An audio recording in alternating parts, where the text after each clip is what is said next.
다시 한번 하나님과 맺어주신 그 언약의 말씀들을 상기하면서 다시 한번 자신들의 심령과 자신들의 삶에 그렇게 적용시키는 그런 실천적 내용들 계속 이어지고 있습니다. 그래서 어떠한 내용들이 이때까지 이어졌는가? 바로 말씀의 회복, 그리고 안식일 제도의 회복, 그리고 희년의 회복, 우리가 지난주에도 한번 다뤘죠. 이제 그런 것들을 말씀에 있는 내용이지만 그것을 자기 자신의 새로운 규례로 만들어서, 그러니까 그것이 어떤 율법의 굴레를 다시 한번 나에게 더 씌우는 것이 아니라 하나님으로부터 받은 그 말씀과 언약의 은혜를 이제는 나의 소명으로 삼아서 내가 그 위에 서겠습니다라는 그런 결단과 다짐과 각오의 모습들을 보여내고 있다라는 것이 이제까지 우리가 쭉 나눈 그런 말씀들이었습니다. 자, 그래서 본문의 말씀의 그 시작을 보면 이제 또 다른 계속 실천적 내용들이 우리가 실생활 속에서 어떻게 이 언약 갱신이라는 것을 적용할 수 있는가라는 그런 내용들이 이어지고 있습니다. 자, 35절의 말씀을 보시게 되면은 시작이 어떻게 되고 있습니까?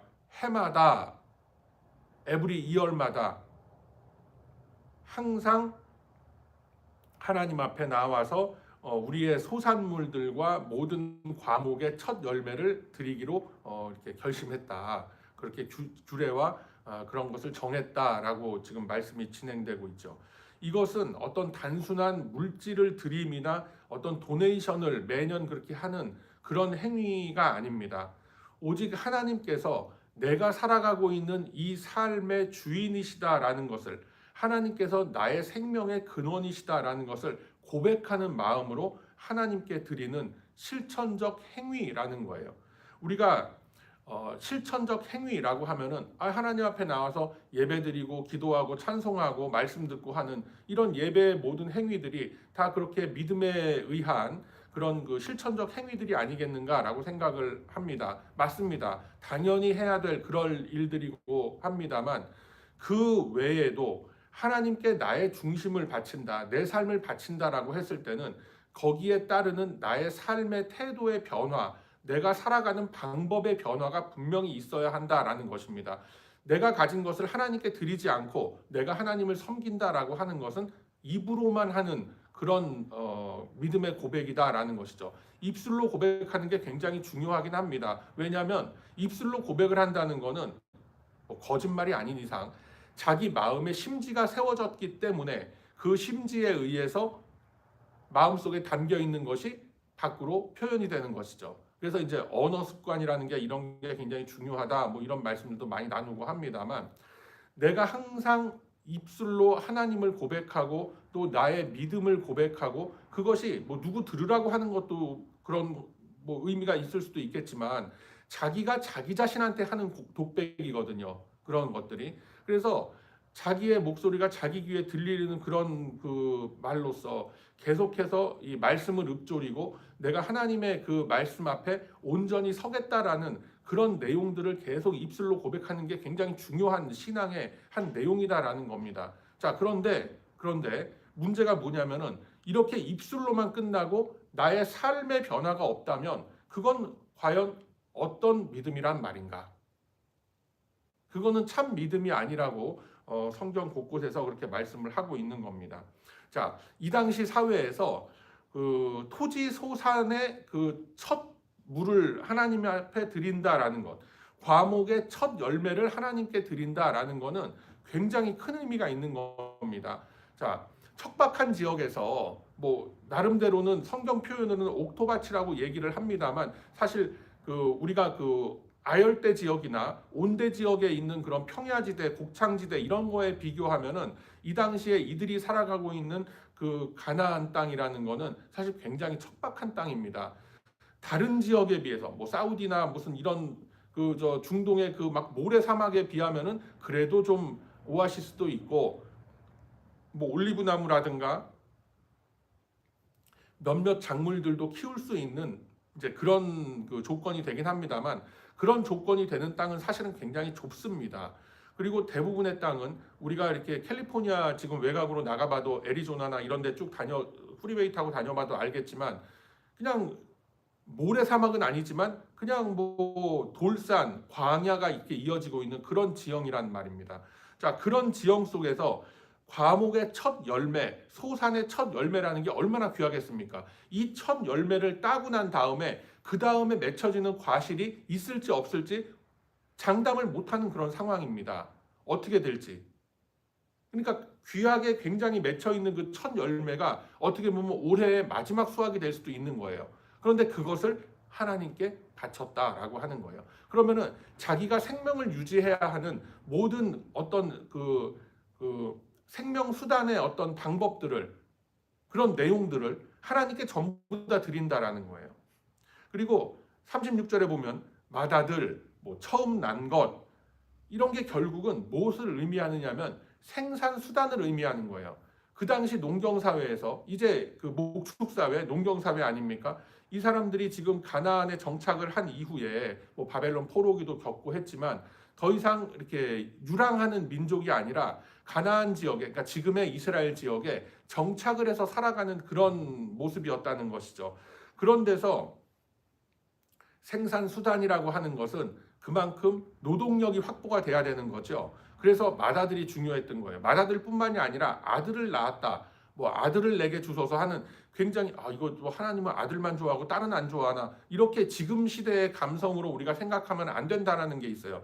결국 이거는 성별의 문제, 어떤 뭐 자녀들의 젠더의 문제가 아니라 생산 수단을 나에게 주소서, 내가 살아갈 수 있는 방법을 주소서라는 말로 읽혀지는 거거든요. 그 아들을 주소서라고 그 성경의 많은 부분들에서 이렇게 표현되는 부분들이, 그러니까 먹고 살 수 있는 나의 어떤 생산 수단마저도 하나님께 바치겠다라는 거.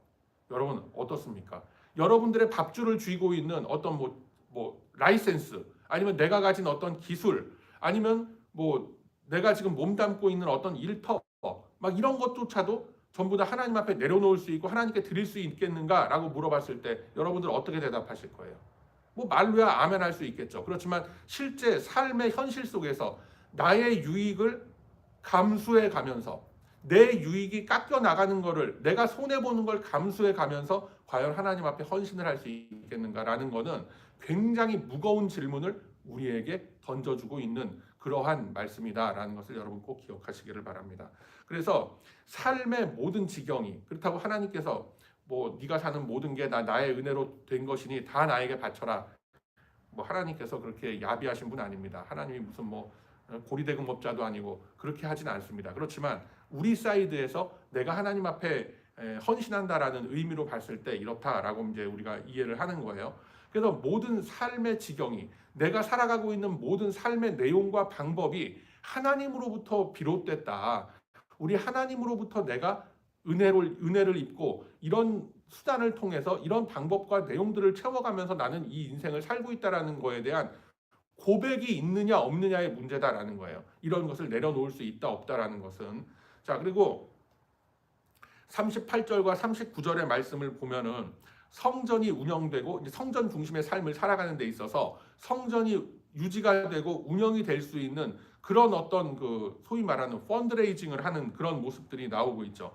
성전이 유지되기 위해서는 그 성전에서 성전의 일만 하도록 그렇게 규정이 되어 있는 레위인들이라든가 또 많은 사람들이 있습니다. 많은 그 하나님의 일꾼들이 있고 성전의 일꾼들이 있는데, 그들이 성전에서 나오는 소산물들로 생활을 할 수 있도록 그렇게 많은 백성들이 자신의 것들을 서로 떼어서 나누고 섬기고 하는 그런 모습들이 지금 계속 나오고 있는 거죠. 그래서 그것을 저 사람들은 뭐 특별한 뭐 이렇게 밖에 나가서 일하는 게 없으니까 에라 이거나 적선해 주자라고 하는 어떤 동정심에서 주는 것이 아니라 하나님의 전을 지키고 세워 나가기 위한 목적으로서 하나님 앞에 바치는 거예요. 그러면은 그런 것을 받는 레위인들, 이런 사람들은, 성전의 일꾼들은 어떤 마음으로 임해야 되겠습니까? 이거 전부 다 그냥 나한테 들어온 거니까 내가 전부 다 먹고 즐기자, 내가 전부 다 내 삶을 유지하는 데 사용을 하자, 이렇게 사용해야 되겠어요? 그렇지가 않죠. 지금 말씀에 보면은 레위 사람 38절에 보세요. 레위 사람들이 11조를 받을 때에는 아론의 제사장 한 사람이 그들과 함께 있을 것이고, 레위 사람들은 그 11조의 10분의 1을 가져다가 우리 하나님의 전에 바쳤다. 그러니까 하나님의 방 곳곳에 이렇게 그것을 부었다라고 하는 거는 교회, 그러니까 그때 당시 성전에 여러 가지 기능들을 할 수 있도록 그런 뭐 이렇게 자금이라든가 이런 것을 그렇게 할 수 있는 어떤 여력이 있도록 그렇게 자신들이 받은 그 몫을 다시 또 나눠서 그렇게 헌신을 했다라는 거예요. 자, 그런 거를 보면은 이런 경우들이 있죠. 우리가 11조를 이렇게 낸다라는 의미 있지 않습니까? 그게 뭔 것 같아요, 여러분? 그냥 성경에 뭐 그렇게 기록돼 있고 뭐 11조를 하면은 하나님으로부터 그런 복을 받고 그게 계속 유지가 되니까 일종의 보험금 내듯이 계속 낸다라고 생각하고 내는 분 있어요? 예, 뭐 그렇게 내는 것도 뭐 글쎄요. 나쁘다고는 할 수 없겠지만 그렇게 바람직한 방법은 아니죠. 11조를 우리가 하는 그런 이유가 바로 이제 이런 데서 연유가 되고 있는 겁니다. 자, 출애굽기나 신명기의 말씀에서는 너는 소산의 10분의 1을 바칠지니라 라고 명령형으로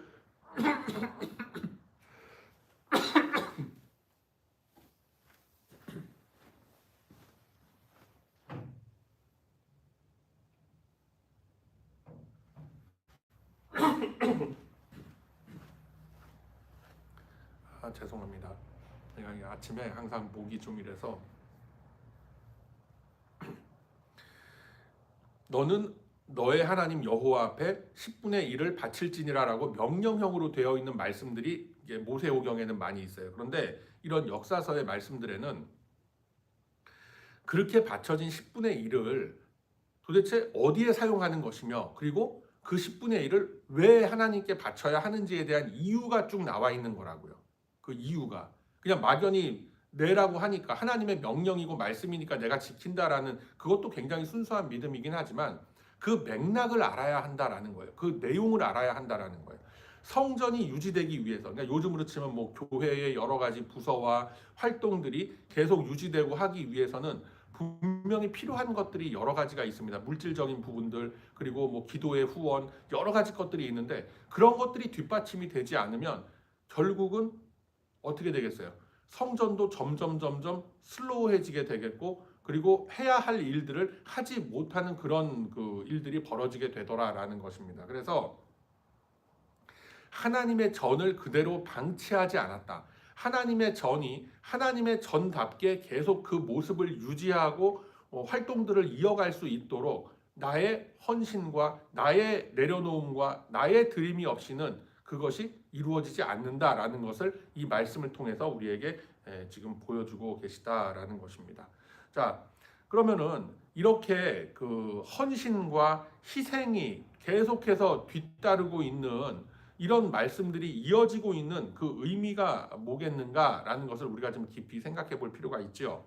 자, 35절 처음 시작하면서 해마다 그리고 또 첫 열매, 첫 소산 이렇게 표현되는 이러한 표현들은 삶 속에 신앙의 습관이 제도화되어야 한다, 규칙화되어야 한다라는 것을 의미하고 있는 거예요. 예를 들어서 해마다, 매 월마다, 매 주마다, 매 일마다, 매 순간마다 이렇게 좁혀 들어갈 수가 있는 거예요, 여러분. 1년에 한 번 딱 교회 나와갖고 하나님 제가 지난 한 해도 하나님의 은혜로 살았습니다. 앞으로 남은 지금 시작되는 이 한 해도 주님의 은혜 안에서 열심히 살도록 주께서 은혜를 주소서. 그리고 뭐 어떤 큰 도네이션 한번 빵 하고 그렇게 해서 세상 속에서 자기가 살아간다. 물론 그렇게 하시는 분들이 굉장히 많아요. 특히 이제 미국 교회 같은데 그런 분들이 굉장히 많다. 뭐 이런 얘기들도 하고 하는데 그건 이렇게 바람직한 신앙의 모습은 아니다라는 거예요. 하나님께서는 우리의 성실함을 보시는 거예요. 그리고 내가 내 자신과의 맺은 약속, 그리고 내가 하나님과의 맺은 약속 속에서 내가 내 자신과의 맺은 약속을 얼만큼 잘 성실하게 지켜 나아가는가라는 것을 하나님은 계속 지켜보신다라는 것이죠. 그렇기 때문에 내가 이러이러한 것을 이런 봉사를 하겠습니다. 내가 이런 헌신을 하겠습니다. 내가 이러이러한 모습으로 하나님께 나아가겠습니다. 여러분들 다들 그런 적이 한 번씩들 다 있을 거예요. 한 번씩이 아니죠. 매주마다 교회 나오실 때마다 다음 주도 제가 열심히 하나님을 섬기고 한 주간 동안 열심히 세상을 살고 또 주님 앞에 나와서 제가 이렇게 회개에 또 무릎을 꿇고 주님을 경배하고 하는 이 자리에 제가 항상 하겠습니다. 라고 우리가 각오와 결단을 하지만 사실상 세상을 또 살아가다 보면은 여러 가지 어려운 일들 생기고 그러다 보면은 마음에 시험이 들고 또 뭐 여러 가지 일들이 생기는 바람에 우리가 그 약속과 다짐을 잘 못 지키게 되는 그런 일들도 분명히 우리 삶 속에서 일어나더라라는 거예요.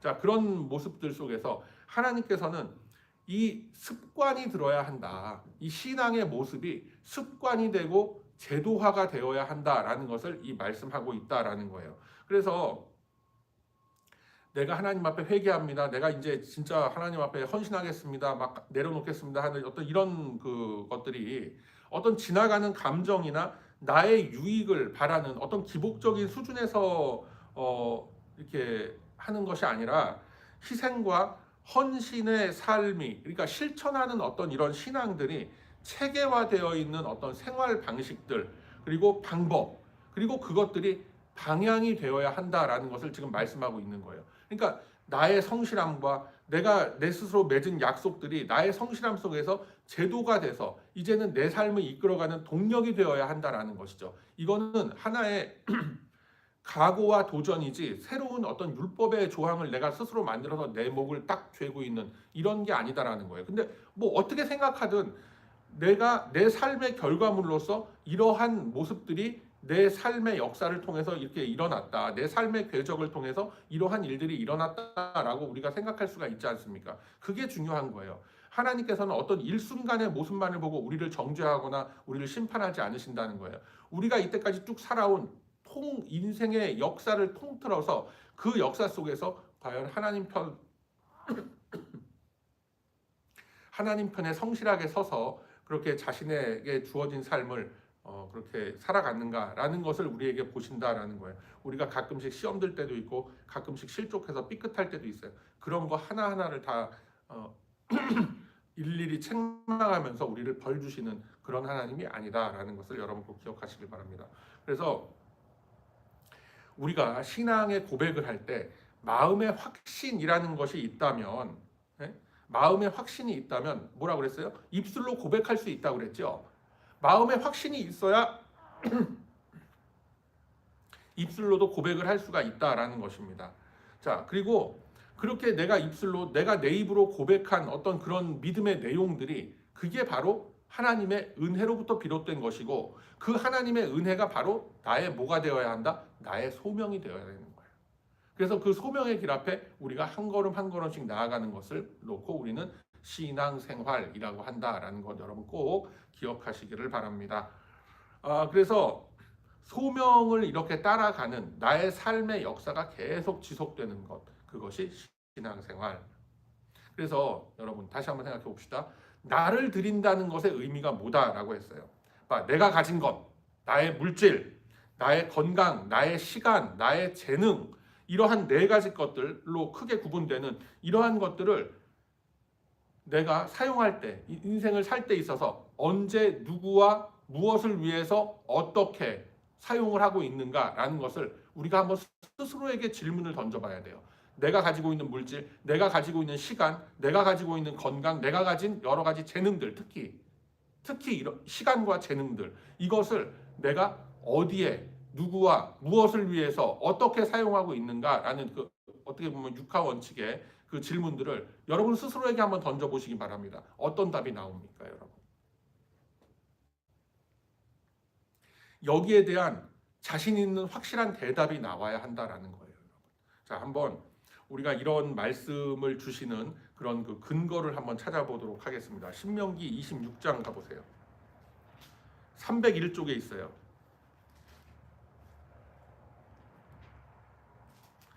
자, 신명기 26장 10절 말씀을 보면은 이제 좀 전에도 말씀드렸지만 이제 명령형으로 되어 있죠.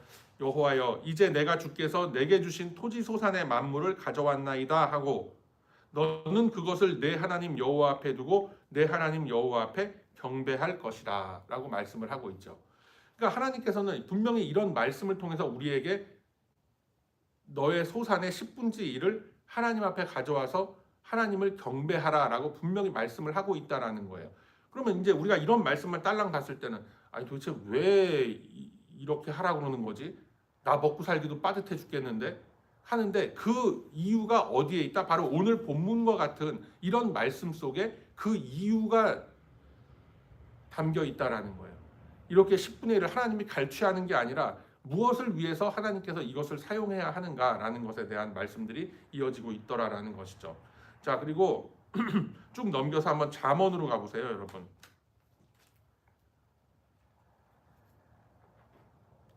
자, 잠언 3장으로 가보십시오. 910쪽 어간에 있습니다. 912쪽 구약성경 912쪽 어간에 보면 잠언 3장 여기 보면은 또 이제 비슷한 맥락의 말씀이 이어지고 있어요. 자, 함께 읽습니다. 시작.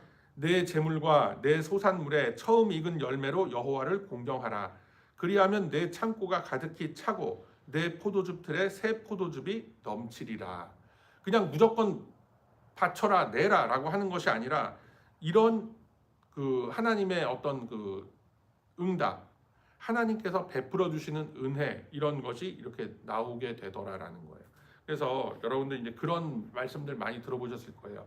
내가 정말 건강도 시원찮고 나도 그냥 바쁘게 그냥 하루하루 이렇게 빠듯하게 살아가는데 내가 정말 물질로서 내 시간으로서 내가 가진 달란트로서 열심히 하나님을 섬기고 그렇게 하나님을 찬양하고 경배하고 또 내 삶의 모습 속에서 그리스도의 그 흔적이 남도록 내가 그렇게 발버둥치면서 살았더니 하나님께서 나를 물질로도 이렇게 채워주시고 나의 건강으로도 이렇게 채워주시고 내 삶의 환경이 또 이렇게 변해가는 그런 모습으로서 나를 새롭게 하시더라라는 이제 그런 말씀들을 우리가 들어본 적이 굉장히 있을 거예요, 여러분.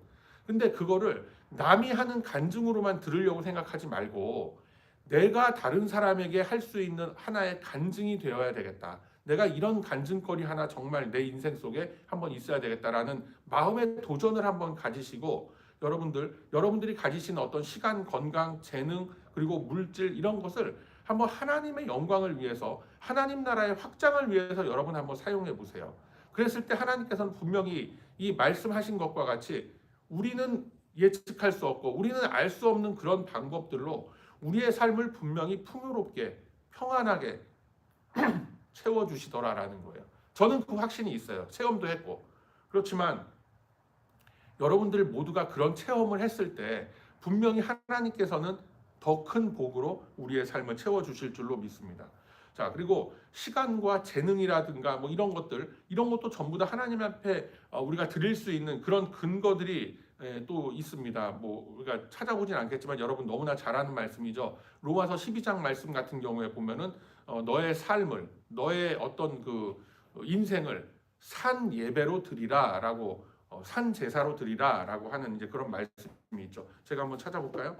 자, 신약성경 256쪽 어간에 있습니다.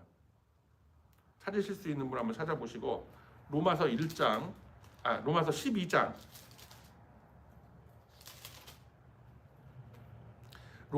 12장 1절의 말씀 제가 있습니다. 그러므로 형제들아 내가 하나님의 모든 자비하심으로 너희를 권하노니 너희 몸을 하나님이 기뻐하시는 거룩한 산 제물로 드리라. 이는 너희가 드릴 영적 예배니라 또는 합당한 예배니라 라고 말씀하시는 거예요. 그래서 우리의 몸을 하나님께 거룩한 제물로 드린다라는 것은 내가 가지고 있는 건강, 내가 가지고 있는 시간, 나에게 주어진 어떤 달란트, 재능 이런 모든 것들을 하나님을 위해서 그리고 복음의 그 가치를 위해서 우리가 사용할 줄 알아야 한다라는 거예요. 그러니까 나한테 굉장히 좋은 달란트가 있어요. 뭐 예를 들어서 아주 쉬운 예를 이제 드리자면은 제가 악기를 다룬단 말이에요. 악기를 다루는 어떤 그런 좀 달란트가 있어요. 그래서 어느 악기든 실제로 그렇다는 게 아니라 예를 들자면 그렇다는 겁니다. 뭐 어느 정도는 다루지만 제가 그렇게 잘하는 건 아니지 않습니까? 뭐 그냥 피아노가 됐든 기타가 됐든 뭐 플룻이 됐든 뭐 하여튼 악보만 보면은 그냥 아주 손이 그냥 저절로 가고 어떻게 딱 보면은 누가 한 사람이 조금만 팁을 주면은 내가 천부적 재능이 있어서 뭐 바이올린이건 첼로건 뭐 아주 멋들어지게 연주를 할 수 있는 그런 재능이 있단 말이야. 근데 그런 재능을 내가 무엇을 위해서 사용해야 되겠는가라는 거. 예를 들어서 이제 이런 게 있죠. 그거를 어디 뭐 저 세상 유흥하는 자리에 가서 술 취한 사람들 그 흥을 돋구기 위해서 그런 걸 사용을 한다. 그런 것과 우리가 어떤 믿음의 형제 자매들이 모인 자리에서 하나님의 영광을 위해서 찬송하고 하는 그런 자리에서 그걸 사용을 한다라는 거. 천지 차이죠. 똑같이 바이올린을 하고 플룻을 불고 첼로를 키고 피아노를 치고 드럼을 치고 뭐 다 하지만 천지 차이가 되는 거죠. 어떻게 내가 그걸 사용하느냐에 따라서. 아주 이해하기 쉬운 이제 단적인 그런 비유를 들었지만 우리 각자가 다 다른 사람인 것처럼 우리가 각자 가지고 있는 재능들도 전부 다 다르다라는 거예요. 누구는 이런 걸 잘하고 누구는 이게 약간 부족한데 또 저런 걸 잘하고 다 그런 게 있어요. 그런 게 모두 다 모여서 하나의 건강한 그리스도의 몸을 이루게 된다라는 겁니다. 그래서 그런 것들을 우리가 생각을 하고 나의 모든 것을 내가 가진 모든 것을 나는 어디에 사용하고 있는가, 무엇을 위해 사용하고 있는가, 누구와 사용하고 있는가 라는 것을 한번 여러분 곰곰이 자기 자신에게 질문 던져보시기 바랍니다. 그래서 나의 삶을 구성하는 모든 요소들을 하나님 앞에 드리고 하나님 앞에 모두 내려놓을 수 있음이 이게 억지 춘향으로 하는 무릎 꿇음이 아니라 정말 나의 기쁨이 되고 나의 감사가 될 수 있는 그런 심령이 내가 되게 하소서라는 이 제목, 기도의 제목, 이것이 무엇보다도 큰 우리의 기도의 제목이 되고 또 나의 신앙의 고백이 되어야 될 줄로 믿습니다. 그래서 내가 가진 물질과 건강과 시간과 재능과 이런 모든 것들이 하나님 나라의 복음을 위해서 쓰여지는 그런 거룩한 길에 쓰임받게 하소서라는 이 두 가지 기도의 제목. 나의 삶을 모두 하나님께 드림이, 내 삶을 구성하는 모든 것들을 다 하나님께 드림이 억지가 아니라 나의 기쁨과 나의 감사가 되게 하소서. 그리고 물질, 건강, 시간, 재능 이러한 모든 것들이 하나님 나라 확장을 위해서 하나님 나라의 가치 질서를 세워 나아가는 그 자리에 사용받게 하소서라는 이 두 가지 기도의 제목을 놓고 또 우리 각자가 가지고 나온 여러 가지 기도와 간구의 제목들 우리 이 시간 하나님 앞에 아뢰며 거룩하게 하나님과의 깊은 영적인 교제로 나아가는 저와 여러분의 거룩한 이 아침이 다 되시길 주님의 이름으로 축복합니다. 아멘.